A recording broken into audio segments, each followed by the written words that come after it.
If you follow the sensor line, there is actually a 8mm bolt.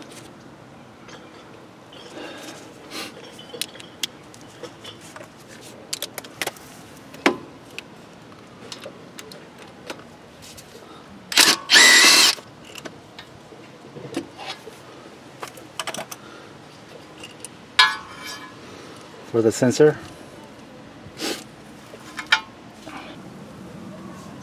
Just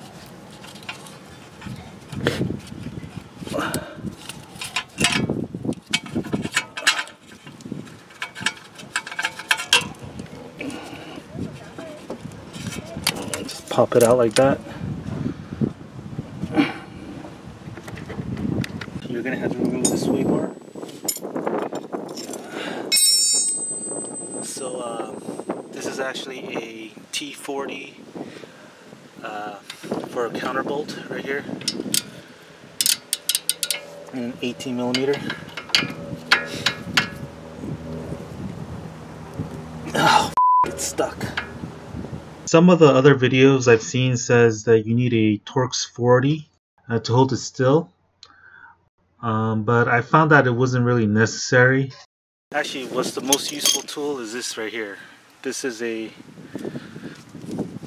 long breaker bar with a swivel head.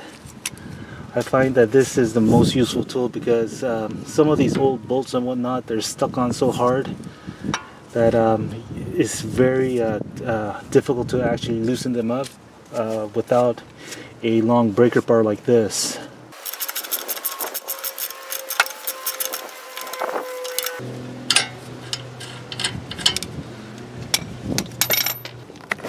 Next, I'm going to remove these two bolts.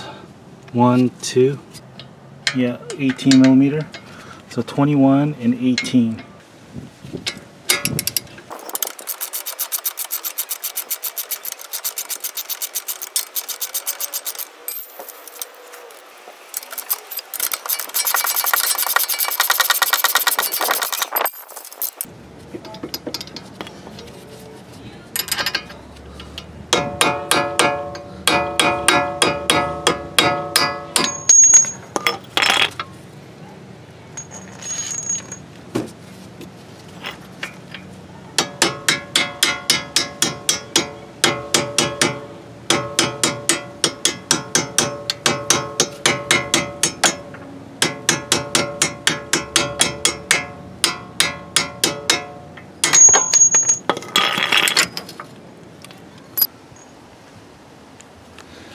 This is a 13mm.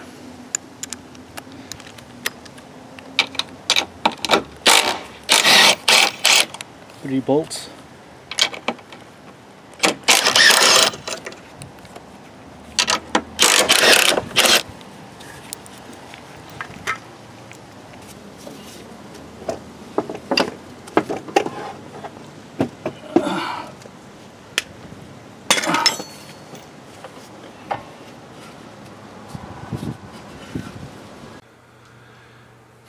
Hey guys, so I decided to divide the video into 3 different parts. Part 1 is going to be removing the strut from the car. Part 2 is going to be disassembling the strut and then reassembling it. Part 3 is going to be installing the strut onto the car. The reason why I decided to break it down into 3 different parts is that the disassembling and the reassembling of the strut is going to be very dangerous. So my recommendation would be to buy the whole assembly itself and forget about taking apart the components. But if you do want to try it, just go to part 2 and see what it entails. I'm not a professional mechanic, but I did it. As long as you can follow instructions and stay safe, it's a pretty easy job. Just be aware that the springs are dangerous. For part 2, click up there. For 3, click up there. If you found this video helpful, click on the like and subscribe.